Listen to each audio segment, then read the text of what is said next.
பார்க்காமல் அவருடைய பிள்ளையோட வயசுல ஒரு சின்னவன் விஜயகாந்த். ஆனால் கலைஞர் மரத்திலே கனி இருக்கிறது, அந்த கனி என் மடியிலே விழும் என்று உருக்கமாக இருந்தார். ஆனால் அவர் கேட்காமல்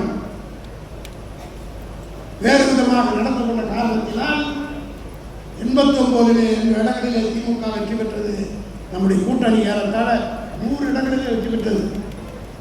அந்த தேர்தலில் மட்டும் விஜயகாந்த் நம்மோடு கூட்டணி இருந்திருந்தால் தமிழ்நாட்டுடைய முதலமைச்சராக கலைஞர் இருந்திருப்பார்.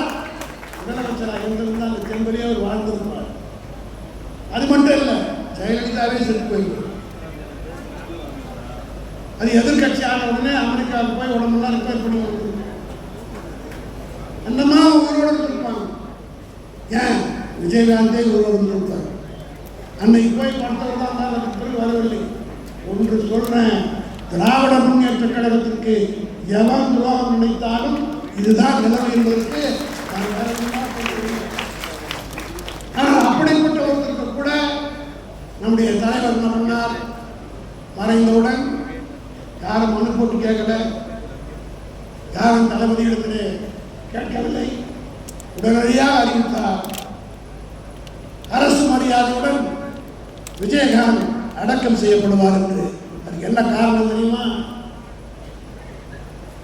கலைஞருக்கு இடம் கொடுக்க முடியாது என்று எடப்பாடி மறுத்த நேரத்தில் எப்படி தன்னுடைய மனம் வேதனைப்பட்டதோ அதுபோல தேமுதிகவில் இருக்கிற தொண்டனோ அவருடைய குடும்பத்தாரோ வேதனைப்படக்கூடாது என்று உணர்ந்து அவருக்கு அரசு மரியாதை கொடுத்த தலைவர் நம்முடைய தலைவர்.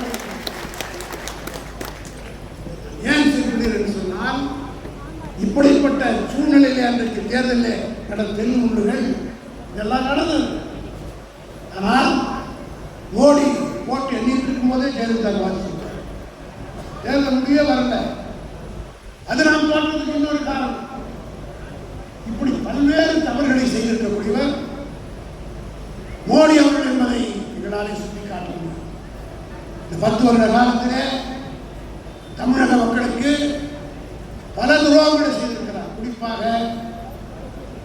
இந்த 2.5 ஆண்டு காலம் தளபதி மு.க. ஸ்டாலின் அவர்கள் ஆட்சி பொறுப்பு ஏற்ற நேரத்தில் மிக மோசமான விதிகளை 5 லட்சம் கோடிக்கு கடன், ஆட்சி பொறுப்பு பார்த்தீங்களா? அதெல்லாம் தளபதியோடு மிக நெருக்கமாக பக்கத்தில் இருக்கிறோம். தளபதி நம்முடைய பொன்முடியை போன்றவர் நாங்கள் எல்லாம் தளபதியோடு நெருக்கமாக இருக்கக்கூடியவர்கள்.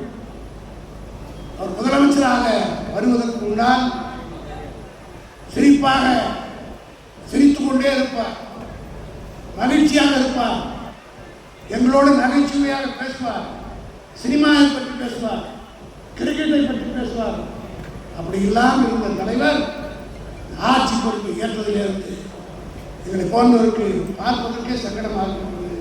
மனம் விட்டு நான் தான் சில நேரத்தில் கேட்கிறேன், ஏன் என்ன சொல்றீங்க? கொடுத்த வாக்குறுதியை நான் காப்பாற்ற வேண்டும். இந்த மக்கள் என்னை நம்பி வாக்களித்தார்கள்.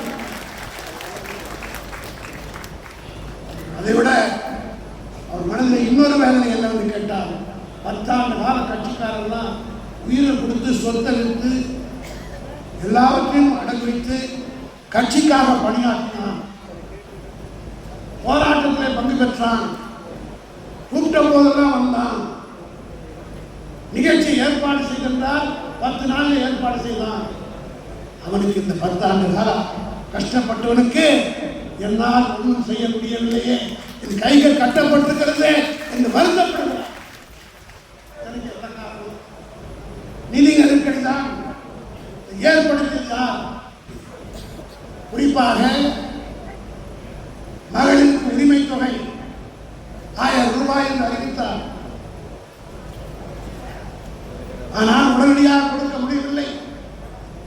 சென்ற ஆண்டு செப்டம்பர் 15 கொடுக்க ஆரம்பித்தார். அதுவரையிலே அவர் சிரிக்கவே இல்லை.